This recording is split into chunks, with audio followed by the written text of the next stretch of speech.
कहानी की शुरुआत एक क्लासरूम के अंदर होती है जहां नए टीचर स्मिथ बच्चों को पढ़ा रहे हैं। वो ब्लैक बोर्ड की तरफ मुड़ते हैं और तभी टाई नाम का एक लड़का उनकी तरफ कागज का गोला फेंकता है। लेकिन स्मिथ कोई मामूली टीचर नहीं, वो तो एक सीक्रेट एजेंट हैं। उन्होंने पहले ही सब कुछ भांप लिया था। उल्टे हाथ से उस कागज को पकड़ा और सीधा टाई के मुंह पर जड़ दिया। ये देखकर पूरी क्लास सन्नाटे में आ गई। टाई का तो खून ही खौल उठा। वो स्मिथ से लड़ने को आगे बढ़ा, लेकिन स्मिथ ने एक झटके में उसे धूल चटा दी। लेकिन अब एक दूसरा स्टूडेंट रिग्स खड़ा हो गया। उसके हाथ में एक हथियार था।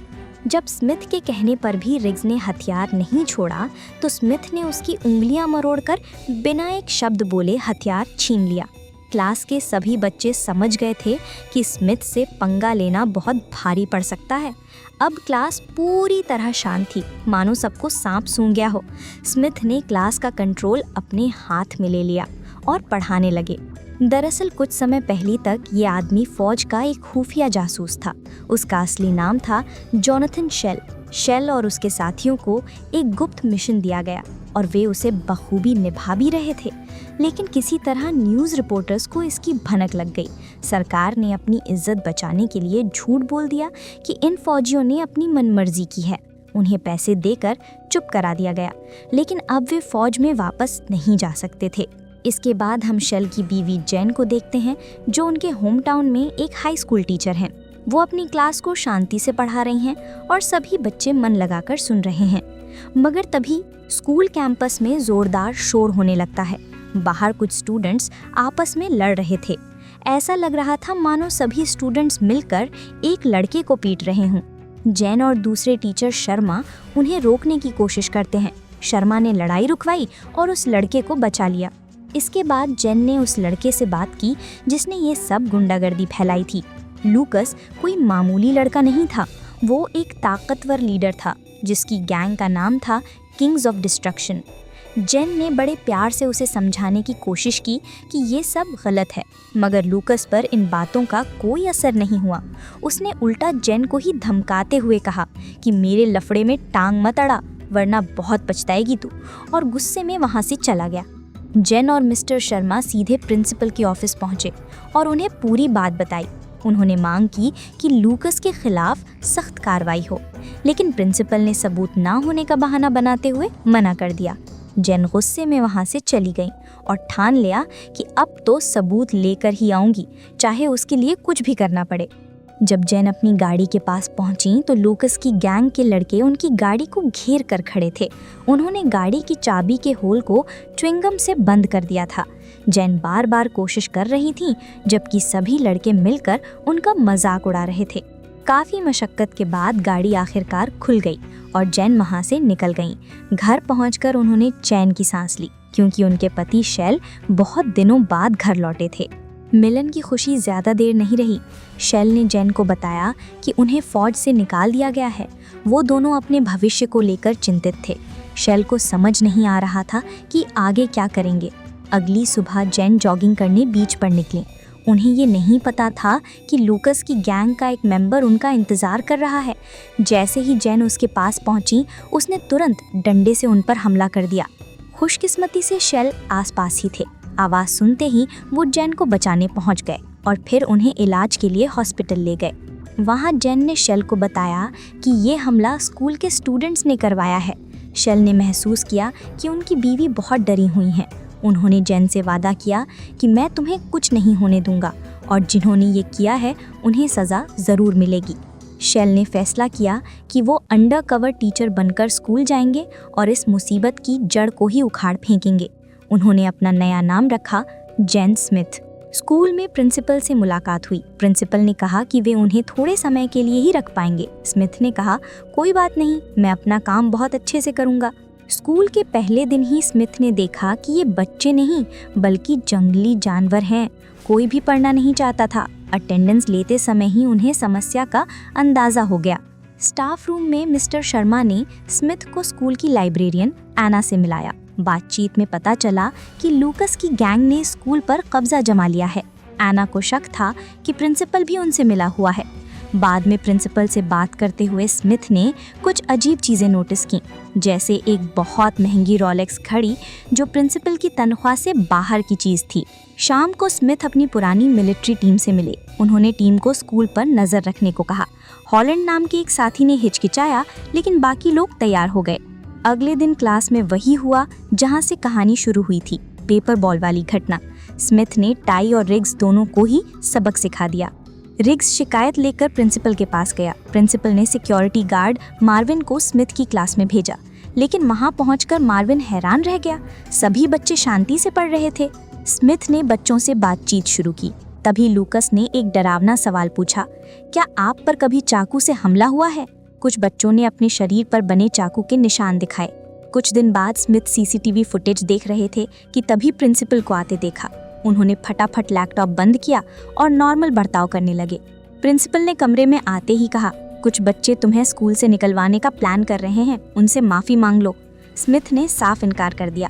प्रिंसिपल ने उन्हें स्कूल छोड़ने को कहा, लेकिन स्मिथ ने कॉन्ट्रैक्ट की शर्त याद दिलाई।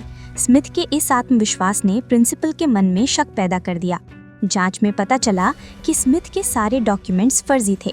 अगले दिन लूकस और उसके दोस्त क्लास में लेट एंट्री मारी। स्मिथ ने उन्हें रोका तो लूकस ने बेपरवाही से सॉरी कहा। स्मिथ ने सख्ती से कहा, ब्लैक बोर्ड पर 10 बार सॉरी लिखो। जब लूकस नहीं उठा तो स्मिथ ने कहा, अब 100 बार लिखोगे। लूकस को लिखना पड़ा। फिर स्मिथ ने सभी बच्चों से अपने सपनों के बारे में पूछा। उनकी बातों ने बच्चों के दिल छू लिए। ऐसा लग रहा था मानो किसी ने उनकी आंखें खोल दी हों। क्लास खत्म होते ही प्रिंसिपल आए और बड़ी चापलूसी से बोले, वाह, कितनी अच्छी तरह क्लास संभालते हैं आप, मेरे ऑफिस आना। लेकिन स्मिथ जानते थे कि ये एक जाल है। उन्होंने पहले ही सीसीटीवी में प्रिंसिपल और लूकस की मीटिंग देख ली थी। स्मिथ ने बुलेट प्रूफ जैकेट पहनी और लाइब्रेरी में छिपकर इंतजार करने लगे। लूकस और प्रिंसिपल के गुंडे अंदर घुसे। स्मिथ ने बिना डरे उन पर हमला बोल दिया। अपनी फाइटिंग स्किल से उन्होंने गुंडों को खिड़की से बाहर फेंकना शुरू कर दिया। एक गुंडे के हाथ में स्मिथ की गन लग गई और उसने गोली चला दी। लूकस ने लाइब्रेरियन को मारने का हुक्म दिया, लेकिन स्मिथ ने उसे भी पकड़कर बाहर फेंक दिया। नीचे उतरते ही स्मिथ की मुलाकात प्रिंसिपल से हुई, जो मासूम बनने की कोशिश कर रहे थे। स्मिथ ने भी ऐसा दिखाया जैसे कुछ नहीं हुआ। प्रिंसिपल हैरान रह गए। दूसरी तरफ मिस्टर शर्मा जैन से मिलने उनके घर गए। वहाँ उन्होंने शेल की फोटो देखी और पहचान लिया कि ये तो हमारे नए टीचर स्मिथ हैं। स्मिथ की टीम लूकस पर नजर रखी हुई थी। शाम को जब स्मिथ घर लौटे तो जैन सब कुछ जान चुकी थी। स्मिथ ने उन्हें बताया कि प्रिंसिपल भी गैंग से मिला हुआ है। स्मिथ की टीम ने पोर्ट पर एक बड़ी ड्रग डील का पता लगाया, रात का इंतजार किया और मौका मिलते ही गैंग के लोगों को घेर लिया। स्मिथ ने बंदूक दिखाकर सबको नीचे लेटने को कहा। तभी स्मिथ का पुराना साथी हॉलैंड वहां आ गया, लेकिन वो गैंग के साथ था। उसने बंदूक की नोक पर स्मिथ से एक हट्टे कट्टे गुंडे से लड़ने को कहा। दोनों में जबरदस्त लड़ाई हुई। आखिरकार स्मिथ ने उसकी गर्दन पर जोरदार लात मारकर उसे हरा दिया। हॉलैंड हंसने लगा और बोला, आज भी बातचीत तो है तेरे में। इतने में पीछे से वो गुंडा स्मिथ पर हमला करने दौड़ा तो हॉलैंड ने उसे गोली मारकर अपने दोस्त की जान बचाई। उन्होंने सारे ड्रग्स नदी में फेंक दिए। अगली सुबह प्रिंसिपल ने खबर देखी कि नदी किनारे ढेरों ड्रग्स बरामद हुए हैं। तभी उन्हें ड्रग लॉर्ड क्रोनो का धमकी भरा फोन आया कि मेरे ड्रग्स का पैसा दे, समझा? प्रिंसिपल सहमा हुआ स्कूल पहुंचा और लूकस से भिड़ गया। लूकस ने बताया कि ये सब स्मिथ की करतूत है। स्मिथ ने छुपने के बजाय पूरे स्कूल में ऐलान कर दिया कि ड्रग डील के पैसों से वो स्कूल को बेहतर बनाएंगे और सबको पिज्जा पार्टी दी। प्रिंसिपल वहां आया और सबके सामने स्मिथ को निकालने की धमकी दी, लेकिन अब सभी बच्चे और शर्मा स्मिथ के साथ थे। उसी रात स्मिथ को टारगेट बनाया गया। गैंग के लोगों ने उनकी गाड़ी पर गोलियां चलाईं, जिससे भयानक एक्सीडेंट हो गया। सबने समझा स्मिथ मारे गए। ठीक उसी वक्त शर्मा ने स्कूल के बेसमेंट में गैंग के लोगों को ड्रग्स पैक करते देखा। प्रिंसिपल ने उन्हें देख लिया और उनका पीछा किया। शर्मा ने अपनी स्टूडेंट लायला को छिपने को कहा। शर्मा भागने की कोशिश कर रहे थे, लेकिन प्रिंसिपल ने खुद उन्हें गोली मार दी। लायला ने ये सब छुप कर देख लिया। अगले दिन पूरे स्कूल में स्मिथ की मौत की खबर फैल गई। सभी बच्चे दुखी थे। तभी अचानक स्मिथ ने स्कूल में एंट्री मारी। सब हैरान रह गए। स्मिथ ने मुस्कुराते हुए पूछा, क्या हुआ, मुंह क्यों लटकाए हो, कोई मर गया क्या? गैंग के मेंबर्स के पसीने छूट गए। स्मिथ ने दूसरे टीचर वुल्फसन को पकड़ा, जो ड्रग डील में शामिल था। उन्होंने उसे अंदर की जानकारी देने को कहा, लेकिन वुल्फसन नहीं माना। स्मिथ ने उसे टॉर्चर करना शुरू कर दिया। इसी बीच गैंग के लोगों ने जैन के घर पर हमला कर दिया। खिड़की तोड़कर अंदर घुसे और जैन को बंधक बना लिया। लायला और उसके दोस्त भी स्मिथ को खबर देने पहुंचे तो वे भी पकड़े गए। जब स्मिथ घर लौटे तो वो समझ गए कि कुछ गड़बड़ है। उन्होंने ऐसा दिखाया जैसे जाल में फंस रहे हैं और फिर अचानक हमला बोल दिया। लूकस ने जैन पर बंदूक तान दी और स्मिथ से अपनी बंदूक फेंकने को कहा। स्मिथ के पास कोई चारा नहीं था। लूकस ने स्मिथ को मारने का मौका ढूंढा, लेकिन तभी लायला के दोस्त ने लूकस पर गोली चला दी। स्मिथ ने सारी लाशें इकट्ठा की और उन्हें प्रिंसिपल के पास पहुंचा दिया। ये एक स्पष्ट चुनौती थी। अब वे अपनी पूरी टीम के साथ स्कूल पर चढ़ाई के लिए तैयार हो गए। जल्द ही पूरा स्कूल एक वॉर जोन में बदल गया। गोलियां चलने लगी। स्मिथ की ट्रेंड कमांडो टीम ने एक के बाद एक गुंडों को ढीर करना शुरू कर दिया। हॉलैंड ने ड्रग लॉर्ड क्रोनो को पकड़ लिया, लेकिन तभी पीछे से प्रिंसिपल ने हॉलैंड को गोली मार दी। प्रिंसिपल और क्रोनो ने स्मिथ का इंतजार किया। स्मिथ ने चालाकी से लाइट्स बंद करवा दी और अचानक हमला बोल दिया। वो दोनों से लड़ रहे थे। तभी क्रोनो ने पीछे से स्मिथ के कंधे में गोली मार दी, लेकिन मरते मरते हॉलैंड ने आखिरी सांस में क्रोनो को गोली मार दी और अपने दोस्त की जान बचाई। अब सिर्फ स्मिथ और प्रिंसिपल बचे थे। प्रिंसिपल ने फायर एक्सटिंग्विशर से स्मिथ पर हमला किया और उनकी बंदूक गिरा दी। प्रिंसिपल ने बंदूक उठाई, लेकिन उसमें गोली ही नहीं थी। स्मिथ ने अपने हाथों से ही प्रिंसिपल का सफाया कर दिया। आखिरकार स्कूल इस गुंडे राज से आज़ाद हुआ। दोस्तों, आप सब वीडियो तो देखते हैं पर चैनल सब्सक्राइब नहीं करते। पसंद आया है तो लाइक और चैनल को सब्सक्राइब कर लेना और बेल आइकन दबाना ना भूलें। फिर मिलेंगे एक नई फिल्म की नई कहानी के साथ।